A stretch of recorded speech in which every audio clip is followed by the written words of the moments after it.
Traffic safety concerns are boiling over in Romulus after a deadly multi-car crash. Friends say the victim is a 17-year-old girl.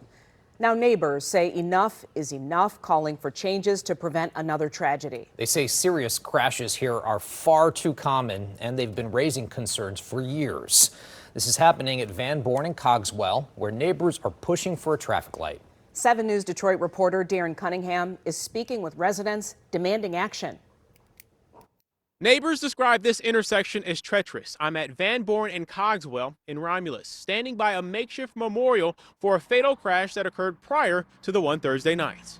Traffic has really gotten a lot worse. Cassandra Battle has lived at the corner of Buren and Cogswell for 2 decades. Thursday night, she heard the fiery impact of a crash. A family friend of the victim tells 7 News Detroit a 17-year-old girl lost her life. It was an explosion. It was a boom, and I jumped to my feet, and I went and I just saw the car all ablaze down the street. The vehicle collided with a U-Haul truck. I'm told 2 occupants in that vehicle survived. While police investigate the cause, Battle argues tragedies like this could be avoided with a traffic signal and better street lighting. I don't know how many more people are going to have to die. I really don't. And then there's been several major accidents involved in just this little section of Buren. The intersection T-bones right at James Drummond's office, where he serves as safety director. His surveillance cameras captured a different crash, where a driver blew through the stop sign, flipped, and smashed into these concrete barriers. So she never even slowed down and came out, and she crawled out, and they got her to safety before the explosion happened.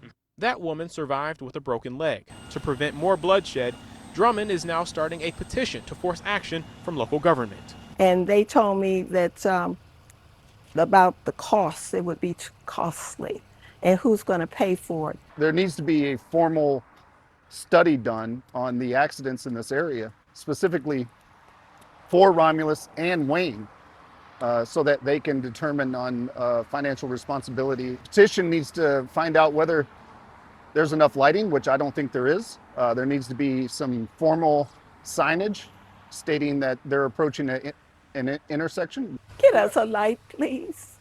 Please get us a light. The jurisdictional lines make the fix complicated. Battle lives here on the Romulus side. The other side of the street is Wayne, and Buren itself is a county road. In Romulus, Darren Cunningham, 7 News Detroit. Some real heartfelt pleas there. Thank you, Darren.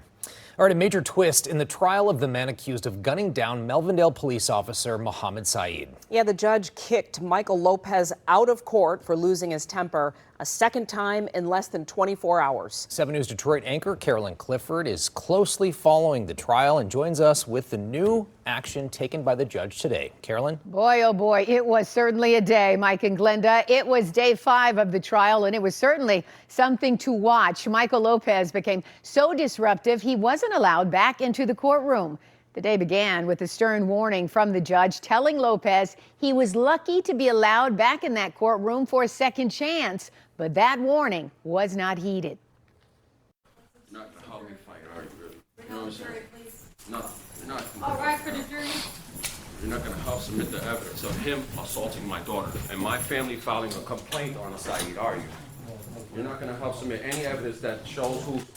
Lopez was frustrated that his lawyer did not object to a piece of evidence. He was escorted out of the courtroom to an adjacent room where he continued watching from a monitor. But even then, he could be heard yelling and apparently banging on something. I do. You put your hand down and have a seat, please.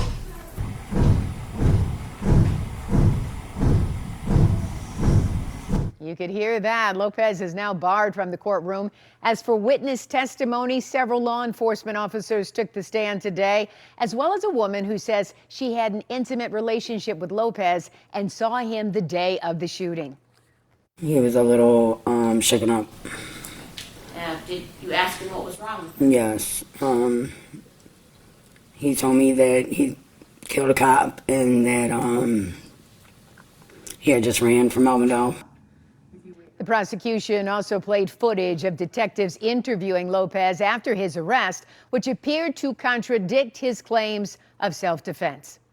Run, toss the gun, toss it, and get away. If he catches me after that, hopefully he didn't see where I tossed it or if I tossed it at all, and that was that. That was my plan. He tased me as I had the gun in my hand ready to toss it. That's what happened. Now, despite everything that happened in that courtroom, the judge told the jury they cannot consider anything Lopez said during his outburst when determining their verdict. The trial will resume on Monday morning, and our cameras will certainly be there. Glenda? Heated back and forth. Carolyn, thank you for keeping us updated.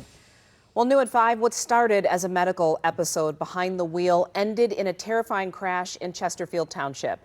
Chopper 7 capturing the damage at 7-Eleven near a busy intersection, Gratiot and 24 Mile.